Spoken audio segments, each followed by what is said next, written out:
नमस्कार विद्यार्थी मित्रांनो, मी अविनाश गुरु या ठिकाणी सर्वांचं हार्दिक स्वागत करतो गुरुकुल अकॅडमी या चॅनलवरती। ज्या विद्यार्थ्यांनी लाईक, शेअर आणि सबस्क्राइब केलेला अशा सर्व विद्यार्थ्यांचे अगदी मनापासून आभार। आणि ज्यांनी अजून सुद्धा चॅनलला सबस्क्राइब केलेलं नसेल तर चॅनलला सबस्क्राइब करायचं आहे आणि रेग्युलर अपडेट मिळवण्यासाठी बेल आयकॉनवरती क्लिक सुद्धा करायचं आहे। चला तर मग सुरुवात करू आजच्या व्हिडिओ लेक्चरला। नमस्कार विद्यार्थी मित्रांनो, भावी अधिकाऱ्यांनो, सर्वांचं या ठिकाणी हार्दिक स्वागत आहे पुन्हा एकदा गुरुकुल अकॅडमी यूट्यूब चॅनलवरती। तर जनरल सायन्सला आपण सुरुवात केलेली होती। मागील 2 लेक्चर्समध्ये आपण त्याच्याबद्दल काय सविस्तर माहिती बघितलेली आहे, जे फंडामेंटल आहे, जे बेसिक माहिती आहे त्याच्या संदर्भात चर्चा केलेली होती।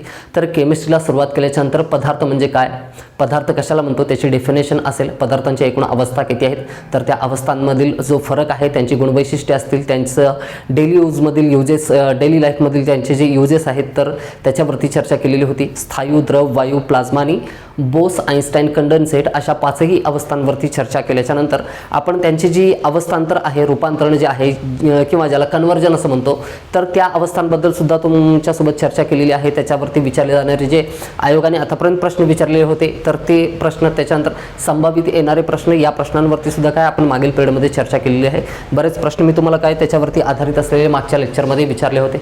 बऱ्याच जणांनी कमेंटमध्ये बरोबर उत्तर दिलं या ठिकाणी, तर मी समजावू शकतो काय तुम्हाला, तर हे कमेंट बॉक्समध्ये मला सांगायचं आहे। सब्जेक्ट एक्सपर्ट या ठिकाणी नाही आहे, मात्र स्पर्धा परीक्षेसाठी आवश्यक असलेलं संपूर्ण जे सामान्य विज्ञान आहे या ठिकाणी, तर मी पूर्णपणे अगदी व्यवस्थित फ्रॉम बेसिक 0 टू एंडपर्यंत या ठिकाणी, फ्रॉम बेसिक टू ॲडव्हान्स लेवलपर्यंत व्यवस्थित गोष्टी या ठिकाणी काय घेऊन चालणार आहोत। बघा, केमिस्ट्री हा एक फोबिया आहे असं म्हणलं जातं, किंवा ज्यांच्या लक्षात येत नाही लवकर किंवा ज्यांच्यासाठी किचकट बनून राहिलेला विषय त्यांच्यासाठी नेहमीच काय अवघड वाटेल। मात्र प्रत्येक विद्यार्थी तो सायन्सचा असेल, आर्ट्सचा असेल किंवा कॉमर्सचा असेल, कॉम्पिटिटिव्ह एक्झामची तयारी करतायत तर त्यांना जनरल सायन्स येणं आवश्यक आहे।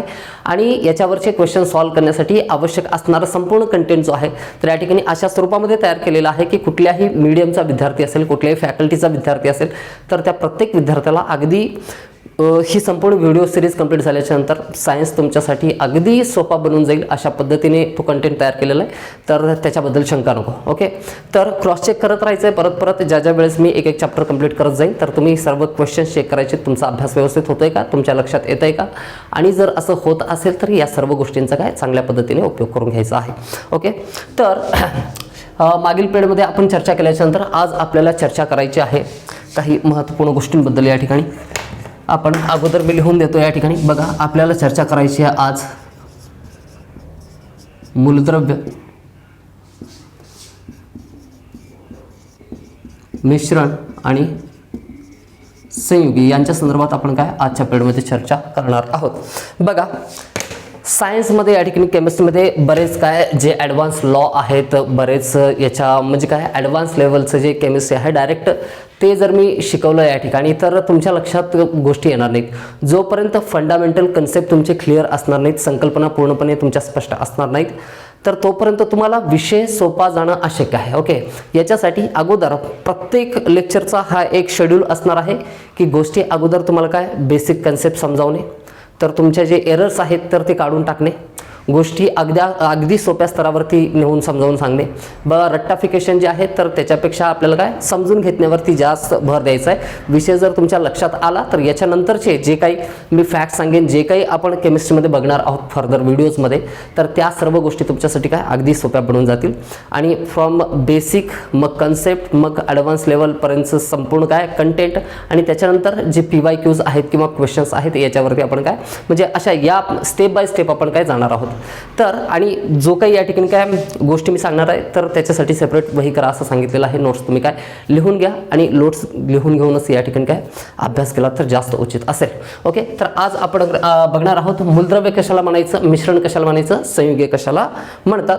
तर ढोबमानाने असं सांगितलं जातं की मूलद्रव्य म्हणजे काय आहे। निसर्गामध्ये या ठिकाणी मुक्त अवस्थेमध्ये आढळणारे जे काही पदार्थ असतात तर पदार्थांचा सगळ्यात शेवटचा एकक म्हणून काय मूलद्रव्य ओळखले जातात। ओके, तर मूलद्रव्यांचं काय ज्यावेळेस आपण काय काही पदार्थ काय एकत्रित करतो तर त्याचं ज्यावेळेस काय मिश्रण बनवतो तर अशा सर्व गोष्टींना किंवा अशा सर्व तयार होणाऱ्या पदार्थांना आपण मिश्रण म्हणतो। संयुगांमध्ये रासायनिक अभिक्रिया होते आणि मूळ जे गुणधर्म असतात पदार्थांचे ते बदलतात आणि नवीन तयार झालेला जो पदार्थ आहे तर तो मूळ पदार्थापेक्षा त्याचे गुणधर्म वेगळे असतात, म्हणून त्याला संयुग असं म्हणतात, असं ढोबमानाने सांगितलं जातं। मात्र एवढं पुरेसं आहे का केमिस्ट्रीमध्ये? ओके, केमिस्ट्री तुम्हाला समजायची असेल तर म्हणजे या लेवलवरती स्टडी करून त्याचा काही उपयोग होणार नाही. अगदी म्हणजे ना अगदी बेसिक गोष्टी या ठिकाणी, म्हणजेच काय, मूलद्रव्य नेमका आहे काय, त्याचं स्वरूप काय आहे, कशापासून मूलद्रव्यांची निर्मिती होते, त्याच्यामध्ये अणूची भूमिका काय आहे, त्याच्यामध्ये रेणूची भूमिका काय आहे, what is the role of atom and molecule, हे आपल्याला बघायचं आहे.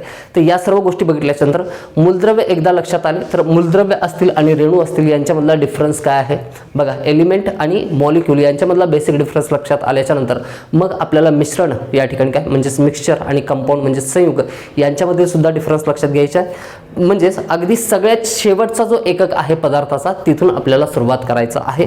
आणि तो शेवटचा एकक आहे कोणता?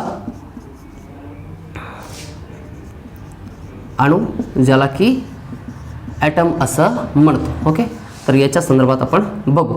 तर ॲटम एकदा लक्षात आलं की मग मूलद्रव्य काय आहे लक्षात येईल आणि रेणू काय आहे, मॉलिक्यूल आहे हे सुद्धा लक्षात येतं. आपल्याला हा डिफरन्स लक्षात यायला पाहिजे. आपण O म्हणजेच ऑक्सिजन असं म्हणतो आणि O2 म्हणजेच काय, O2 म्हणजे सुद्धा ऑक्सिजन म्हणतो. दोघांना सुद्धा एकाच नावाने आपण काय उच्चारतो, मात्र त्यांच्यामध्ये बेसिक डिफरन्स आहे. हा O काय आहे आणि हा जो O2 लिहिलेला आहे हा O2 काय आहे. ओके, यांच्यामधला हा पहिला O आहे ॲटम म्हणजेच अणू आणि O2 हा काय आहे, मॉलिक्यूल आहे, रेणू आहे.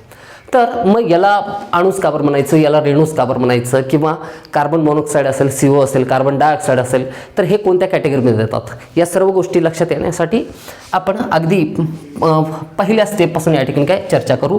अणू कशाला म्हणतो, ॲटम कशाला म्हणतो, या सर्व गोष्टी लक्षात येण्यासाठी आपल्याला काय अणू आणि ॲटमबद्दल या ठिकाणी काय सगळ्यात अगोदर सर्व गोष्टी काय जाणून घेणं आवश्यक आहे. अणू काय आहे? ओके, तर अणू हे बघा कुठल्याही पदार्थाचा सर्वात लहान संघटित एकक म्हणजे काय आहे, अणू आहे. The smallest organized unit of a substance is called as atom. कुठल्याही पदार्थाचा सर्वात लहान संघटित एकक जो असतो त्याला काय म्हणतो आपण, अणू असं म्हणतो. अणूंचं सुद्धा विभाजन होऊ शकतं. अणूचं विभाजन प्रोटॉनमध्ये, न्यूट्रॉनमध्ये आणि इलेक्ट्रॉनमध्ये करता येतं. हे आपण याच्यानंतरच्या लेक्चर्समध्ये काय बघणार आहोत. या ठिकाणी एवढंच लक्षात घ्या, पदार्थाचं सर्वात लहान संघटित एकक काय आहे, अणू आहे. म्हणजेच आपल्या डोळ्यांनी दृश्य असणाऱ्या कुठल्याही पदार्थाची, प्रत्येक विजिबल थिंग जी या विश्वामध्ये आहे तर त्याची निर्मिती कशापासून झालेली आहे, तर अणूपासून झालेली आहे. पदार्थाचा सगळ्यात शेवटचा एकक कोण आहे जो की संघटित आहे, तो आहे अणू. The smallest organized unit of a substance is called atom. Okay, तर हा ॲटम जो आहे तर आपल्याला डोळ्यांना दिसत नाही. ओके, डोळ्यांना दिसू शकत नाही. मग हे कसं शक्य आहे? पदार्थाची निर्मिती तर अणूपासून झालेली आहे. प्रत्येक पदार्थ आपल्याला काय दिसतो आणि दिसणाऱ्या प्रत्येक पदार्थाची निर्मिती कशापासून होते, या ठिकाणी ॲटमपासून होते. मात्र एक काय ॲटम जो आहे, एक अणू जो आहे आपल्या नेकेड आईजनी किंवा उघड्या डोळ्यांनी आपल्याला दिसू शकतो का, दिसू शकत नाही. त्याच्या संबंधीचे जे कारण असतील तर ते आपण काय पुढे बघू. मी तुम्हाला काय एक एक गोष्ट या ठिकाणी काही समजावून सांगतोय, तर अगदी या ठिकाणी काय रुची घेऊन या ठिकाणी गोष्टी सर्व काय लक्षात घ्यायची. ओके, काय सर्वात लहान संघटित एकक म्हणजे काय आहे, ॲटम आहे. त्याच्यानंतर डोळ्यांना दिसू शकत नाही. कुठलाही अणू स्वतंत्र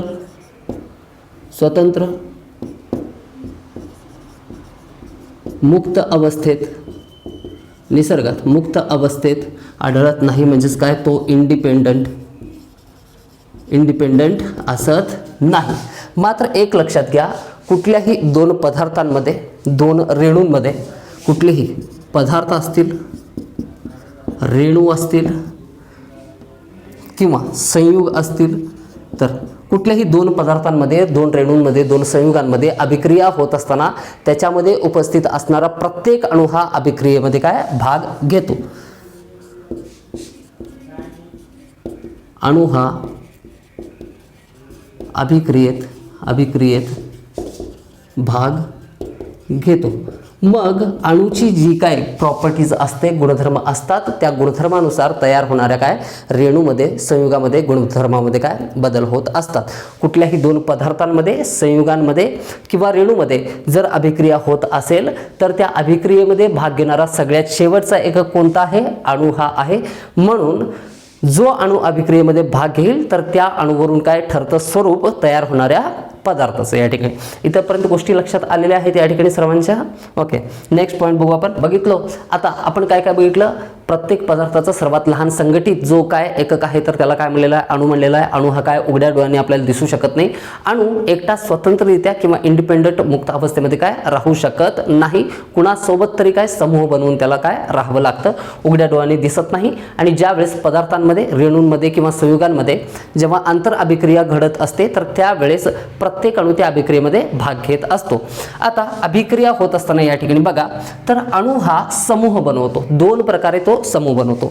दोन प्रकारे समूह कोणते कोणते बनवेल. आता अणू हा दोन प्रकारे समूह अशा पद्धतीने बनवतो. पहिल्या प्रकारचा समूह असतो विदाउट रिएक्शन. ओके, आणि दुसरा ग्रुप असतो ड्यू टू रिएक्शन. ओके, म्हणजेच या ठिकाणी काय अभिक्रिये विना सुद्धा काय अणू समूह बनवतात आणि अभिक्रियेसहित सुद्धा अणू समूह बनवतात.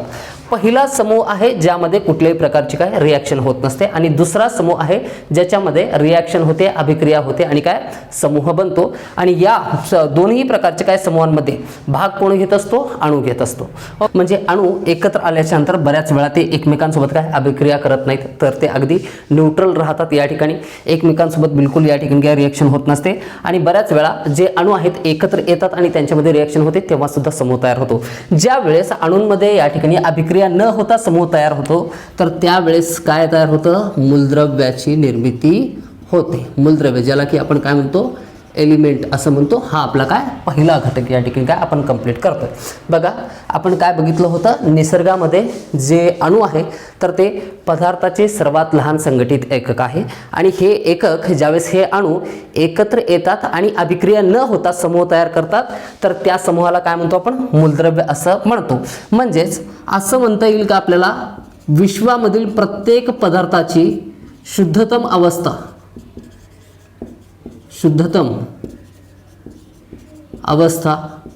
म्हणजे काय आहे, मूलद्रव्य आहे. ज्या पद्धतीने मी सांगतोय त्याच पद्धतीने काही नोट्समध्ये पॉईंट काय करायचे ॲड करायचे आहेत. ओके, अणू हे अभिक्रिया न करता एकत्र येऊन समूह बनवतात आणि याच समूहांना आपण काय म्हणतो, मूलद्रव्य बनतो. आणि मूलद्रव्य पदार्थांची सर्वात शुद्धतम अवस्था काय आहे, मूलद्रव्य आहे. कुठलाही एलिमेंट आपल्याला काय डोळ्याने दिसू शकतो मात्र अणू दिसू शकत नाही.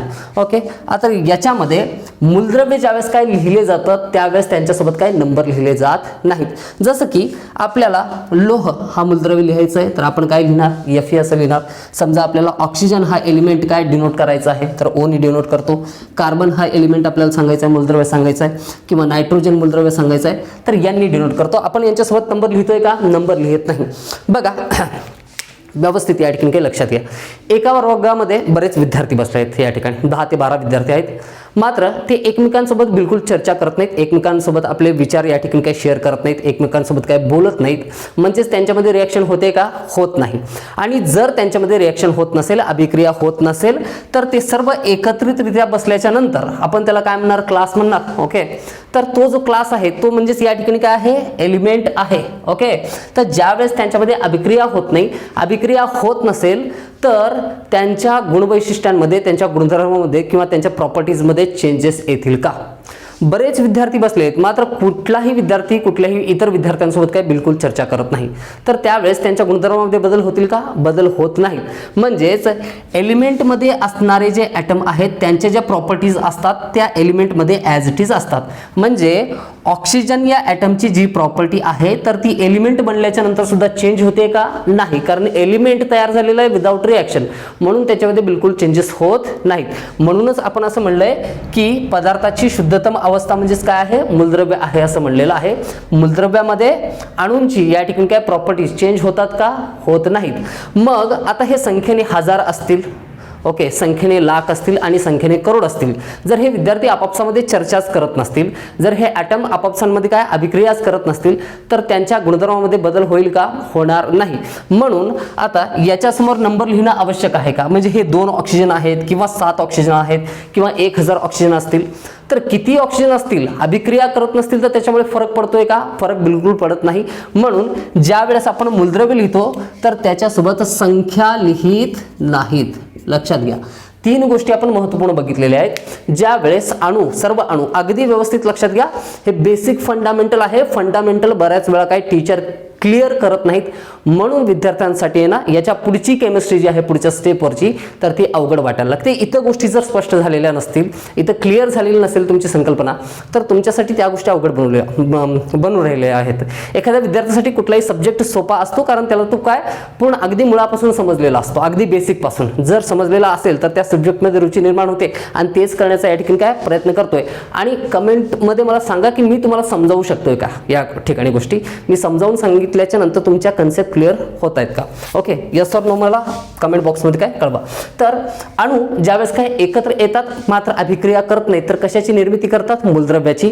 अभिक्रिया करत नाहीत तर मूलद्रव्यामधील जे ॲटम आहेत, जे अणू आहेत, तर त्यांच्या गुणधर्मामध्ये चेंजेस आलेत का? नाही. म्हणजेच प्रत्येक पदार्थाचा जो एलिमेंट आहे, ओके, पदार्थाची सर्वात शुद्धतम अवस्था जी आहे ती कोणती आहे म्हणता येईल आपल्याला? मूलद्रव्य आहे. आणि मूलद्रव्य कशाने डिनोट करतो आपण? FeOCN अशा पद्धतीने काय डिनोट करतो. मात्र त्यांच्यासोबत काय संख्या लिहित नाही. संख्येने कितीही असतील तरी सुद्धा काय एलिमेंट वरती त्याचा काही फरक पडत नाही, त्यांच्या गुणधर्मामध्ये बदल होत नाही. ओके, आता याच्या विपरीत याची दुसरी बाजू आपण बघू. ज्या वेळेस अणू एकत्र येतात आणि त्यांच्यामध्ये अभिक्रिया होते. ओके, अणूमध्ये अभिक्रिया झाल्याच्या नंतर त्यांच्या गुणधर्मामध्ये चेंजेस येतील का? बघा, वर्गामध्ये विद्यार्थी आहेत, बरेच बसलेले आहेत. ओके, त्यांच्यामध्ये एक विद्यार्थी नवीन आला. ओके, मग तो आता अभ्यास करतोय आणि सगळ्यांना समजावून सांगतोय की तुम्ही सुद्धा अभ्यास करा, वाचायला हवं, लिहायला हवं, नोट्स काढायला हवे, तुम्ही सुद्धा काय व्यवस्थित प्रिपरेशन करायला हवं. या गोष्टीचा फरक त्यांच्यावरती पडायला लागतो. म्हणजे एक नवीन विद्यार्थी आला आहे ना, अभिक्रियेला सुरुवात झालेली. ज्या वेळेस काही अणू एकत्र येतात आणि त्यांच्यामध्ये अभिक्रिया व्हायला सुरुवात होते. अभिक्रिया झाल्याच्या नंतर अणूच्या गुणधर्मामध्ये बदल होतील किंवा नाही? 100% निश्चितपणे काय बदल होतात. आणि या ठिकाणी तयार काय होतं? रेणूंची निर्मिती होते. ज्या वेळेस अणू एकत्र येतात आणि अभिक्रिया करतात तर त्यावेळेस कशाची निर्मिती होते? रेणूंची निर्मिती होत असते. त्यांच्या गुणधर्मामध्ये काय बदल होतात. बघा, काही गोष्टी काय या ठिकाणी मी लिहून दिलेल्या आहेत. त्याच गोष्टी काय इकडे सांगत असताना मी काय प्रत्येक गोष्ट लिहिणार नाही. या ठिकाणी तुम्हाला नोट्समध्ये मात्र काय लिहून काढायचे आहेत. बघा, अणू ज्यावेळेस काय एकत्र येतात आणि त्यांच्यामध्ये अभिक्रिया होते तर त्यावेळेस कशाची निर्मिती करतात? एकतर रेणूंची किंवा संयुगांची सुद्धा निर्मिती करतात. आपण बघू पुढं. ओके, सध्या लक्षात घ्या रेणूंची निर्मिती करतात.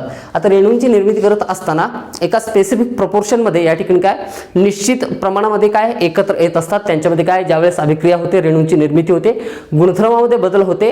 आणि ज्यावेळेस समजा एक ऑक्सिजन आणि दुसरा ऑक्सिजन एकत्र आले आणि त्यांच्यामध्ये अभिक्रिया झाली तर कशाची निर्मिती होते?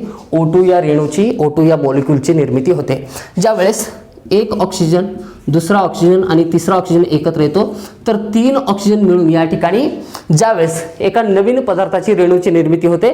मात्र या ठिकाणी काय संख्येने किती होते? अगोदर 2 होते म्हणून ऑक्सिजनची निर्मिती झाली. आता संख्येने किती आहेत? ऑक्सिजनचे अणू किती आहेत? 3 अणू आहेत. ऑक्सिजनचे 3 अणू एकत्र येऊन ज्यावेळेस अभिक्रिया होते तर त्यावेळेस ऑक्सिजन तयार होईल का? नाही. त्यावेळेस कशाची निर्मिती होते? ओझोनची निर्मिती होते. ज्यावेळेस ऑक्सिजन आणि कार्बन एकत्र येतात तर त्यावेळेस कार्बन मोनॉक्साईडची निर्मिती होते या ठिकाणी. ओके, म्हणजे यांच्या गुणधर्मामध्ये काय बदल होतोय. ओके, रेणूंची निर्मिती होत असताना त्याच्या गुणधर्मामध्ये बदल होतो म्हणून याच्यासोबत काय संख्या लिहिणं आवश्यक असतं.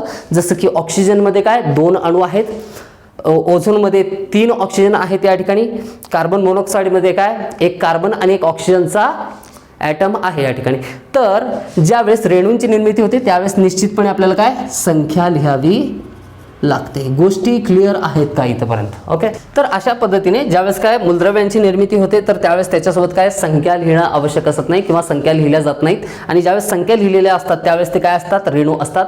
या ठिकाणी अभिक्रिया झाल्याच्या नंतर, अणूंची अभिक्रिया झाल्याच्या नंतर रेणूंची निर्मिती होते आणि रेणूंमुळे पदार्थांची निर्मिती होत असते. आणि काय अभिक्रियेमुळेच काय यांच्या गुणधर्मामध्ये बदल होतो आणि या ठिकाणी काय संख्या त्या अणूंसोबत लिहिणं आवश्यक असतं. म्हणून या ठिकाणी काय O2 असेल, O3 असेल, CO असेल, CO2 असेल, त्याच्यानंतर HNO3 असेल किंवा H2SO4 असेल तर हे सर्वच्या सर्व नंबर्स त्याच्यासोबत काय लिहावे लागतात. पुढची गोष्ट या ठिकाणी काय लक्षात घ्या, मूलद्रव्यांची निर्मिती जी आहे या ठिकाणी व्यवस्थित लक्षात घ्या. हां, तर अगदी तुम्हाला समजेल काय, अगदी सर्व गोष्टी काय क्रिस्टल क्लिअर होतील अशा पद्धतीने या ठिकाणी काय मी मांडण्याचा प्रयत्न करतोय. मूलद्रव्यांची निर्मिती जी आहे लक्षात घ्या, मूलद्रव्यांची निर्मिती समान प्रकारच्या अणूंपासून होते. ओके, म्हणजेच वेगवेगळ्या प्रकारचे काय अणू एकत्र आल्याच्या नंतर मूलद्रव्याची निर्मिती होत नाही. समजा या ठिकाणी एक मूलद्रव्य आहे, एलिमेंट आहे कुठला, क्लोरीन. आता क्लोरीनमध्ये समजा क्लोरीनचा एक ॲटम आणि ऑक्सिजनचा एक ॲटम जर एकत्र आले तर एलिमेंटची निर्मिती होऊ शकते का? तर ही तर अभिक्रिया झाली ना. आणि अभिक्रिया म्हणजे अणू एकत्र येऊन त्यांच्यामध्ये जर अभिक्रिया होत असेल तर मूलद्रव्य तयार होतो का? नाही. जर अणू एकत्र येत आहेत मात्र अभिक्रिया होत नाही, फक्त काय समूह करून राहतात, तरच त्याला काय म्हणता येतं आपल्याला, काय क्लोरीन एलिमेंट असं म्हणता येतं. म्हणजेच मूलद्रव्य हा एकाच प्रकारच्या अणूपासून बनतो. ओके, मात्र याच्यामध्ये अभिक्रिया होत नाही, विदाउट रिॲक्शन हे होतं, विदाउट रिॲक्शन. मात्र ज्यावेळेस काय रेणूंची निर्मिती होती याच्यामध्ये रेणू हे समान प्रकारच्या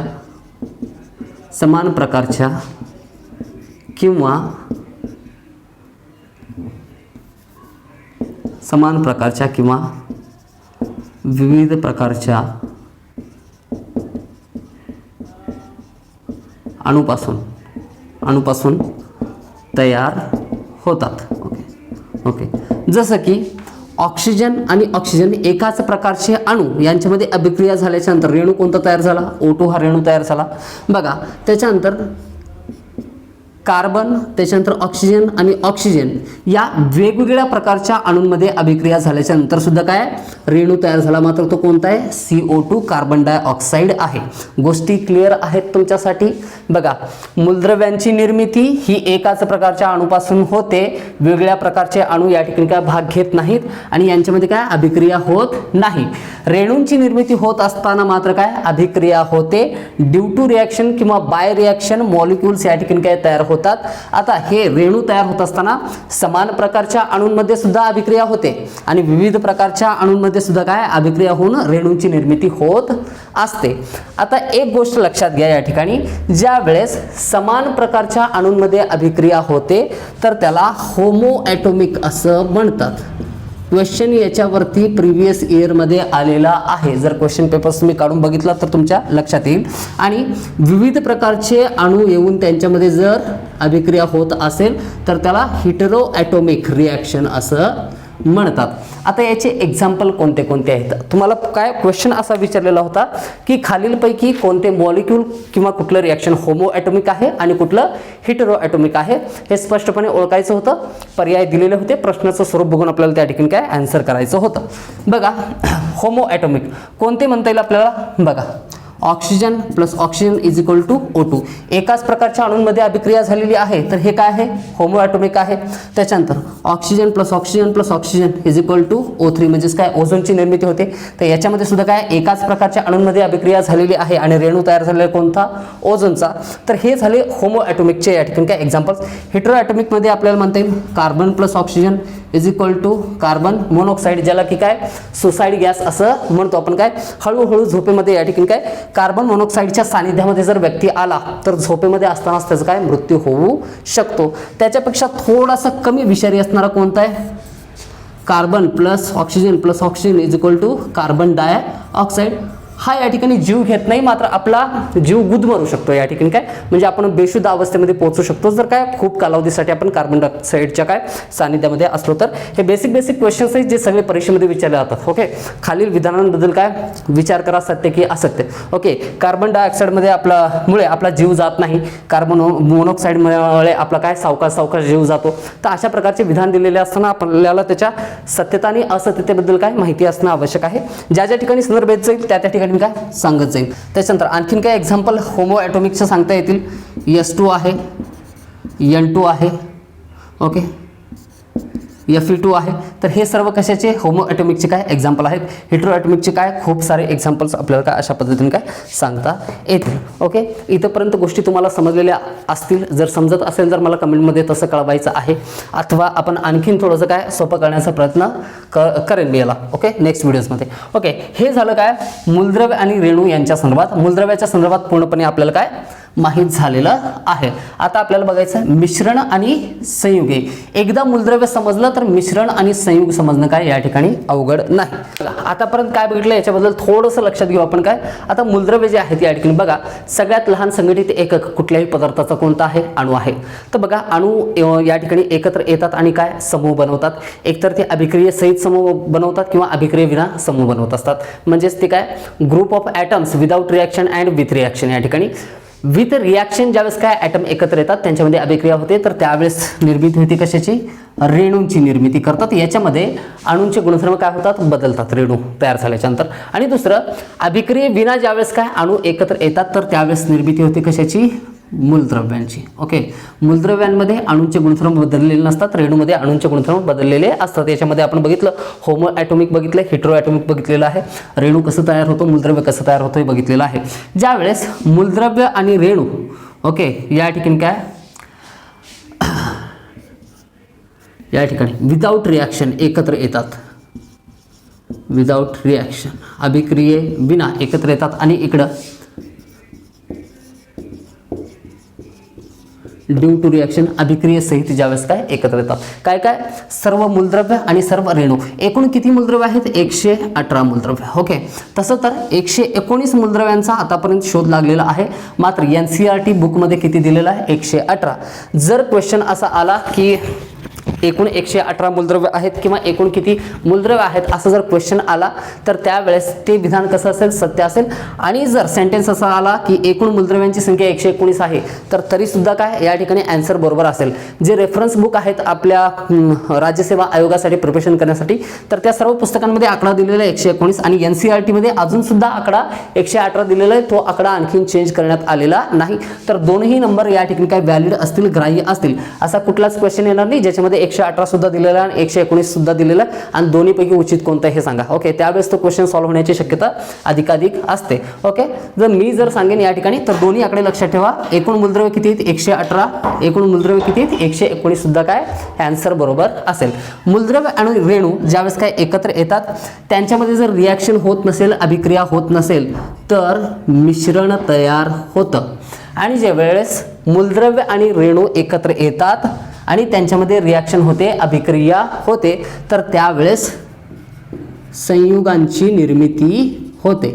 ओके, बघा मिश्रणामध्ये या ठिकाणी तयार होणारा जो पदार्थ आहे तर त्या तयार होणाऱ्या पदार्थांमध्ये काय गुणधर्म बदललेले नसतात. जसं की एक मिश्रण आपण लक्षात घेऊ, पाणी आणि मीठ यांचं मिश्रण आहे.